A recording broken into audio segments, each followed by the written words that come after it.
తిరుపతిలో మూడంతస్తుల భవనం కుప్పకూలింది. రాయల చెరువు రోడ్డులో ఈ ఘటన జరిగింది.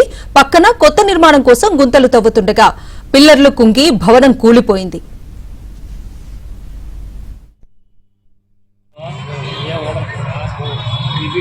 గుంతలు జేసీ గుంతలు 5 అడుగుల కిందకు లోడినాడు. గుంతలకే పడిపోతుందిగా.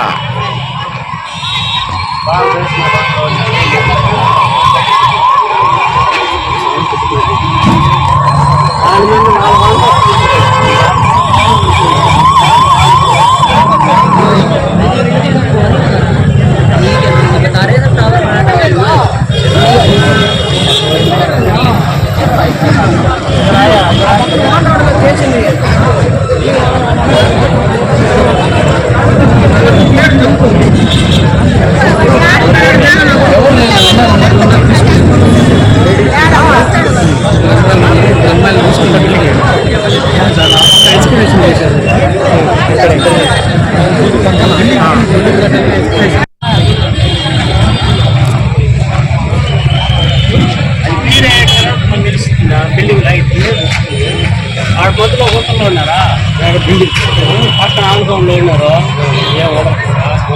ఈ బిల్డింగ్ గుంతలు ఉన్నారు. జేసీ గుంతలు 5 అడుగుల కిందకు లోడినాడు.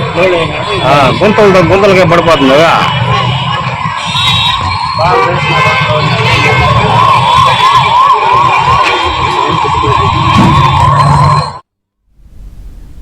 తిరుపతిలో మూడంతస్తుల భవనం కుప్పకూలింది.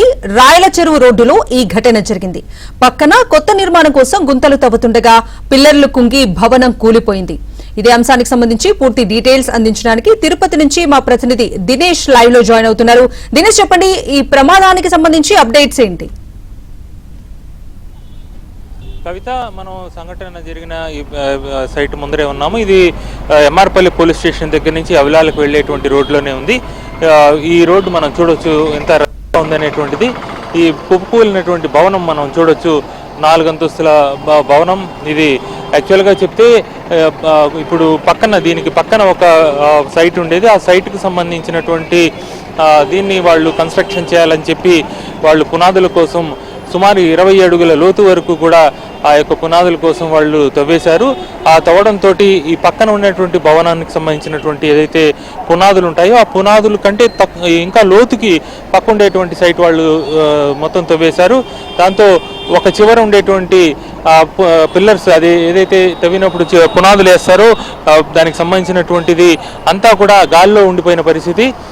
అయినా కూడా సరే ఆ కన్స్ట్రక్షన్ చేసేటువంటి వ్యక్తి ఏమాత్రం పక్కన ఉన్నటువంటి యజమానులకు చెప్పడం కావచ్చు, ఏది చేయకుండా కేవలం జేసీబీలకు వదిలిపెట్టేసి అతను వెళ్ళిపోవడం జరిగింది. ఈరోజు ఉదయమే దీనికి సంబంధించినటువంటి బిల్డింగ్ సంబంధించినటువంటి ఓనర్స్ ఇక్కడికి వచ్చి జరుగుతున్నటువంటి ఈ దుర్మార్గాన్ని గమనించారు. వాళ్ళు గమనించిన వెంటనే భవనాన్ని కాపాడుకునే ప్రయత్నం వాళ్ళైతే చేశారు. అయితే ఆ పరిస్థితి అయితే మాత్రం అప్పటికే చేదాటిపోయింది. అయితే దాన్ని గుర్తించినటువంటి ఈ కూలిపోయిన భవనం ఏదైతే ఉందో దాంట్లో మొదటి అంతస్తు స్టీల్ వెల్డింగ్ చేసేటువంటి వాళ్ళు ఉన్నారు. 2వ అంతస్తులో మ్యారేజ్ బ్యూరో ఉంది. 3వ అంతస్తులో ఈ యొక్క సెలూన్లో పనిచేసేటువంటి వర్కర్స్ వాళ్ళు అక్కడ ఉండి వర్క్ చేసుకుంటూ వెళ్ళిపోయేటువంటి పరిస్థితి. వాళ్ళు యాజ్ ఇట్ ఈజ్గా తెల్లారితలేసి వాళ్ళ విధుల కోసం వాళ్ళు వెళ్ళిపోయారు. మొదటి అంతస్తులో ఉండేటువంటి మ్యారేజ్ బ్యూరోకి సంబంధించినటువంటి ఆఫీస్ ఉంది. ఆ మ్యారేజ్ బ్యూరోకి సంబంధించినటువంటి ఆఫీస్ వాళ్ళలో ఆడపిల్లలు ఎక్కువ మంది ఉన్నారు, 4-5 మంది ఉన్నారు. వాళ్ళు ఈ పడిపోతుందేమో అనేటువంటి ఆలోచన వాళ్ళకు రావడంతో వాళ్ళు పై నుంచి కిందికి దిగేశారు. పైకి వెళ్ళడానికి కూడా భయపడిపోయారు. అది ఒక రకంగా ప్రాణ నష్టం ఆపింది. వాళ్ళు చుట్టుపక్కల వాళ్ళని కూడా అలర్ట్ చేశారు.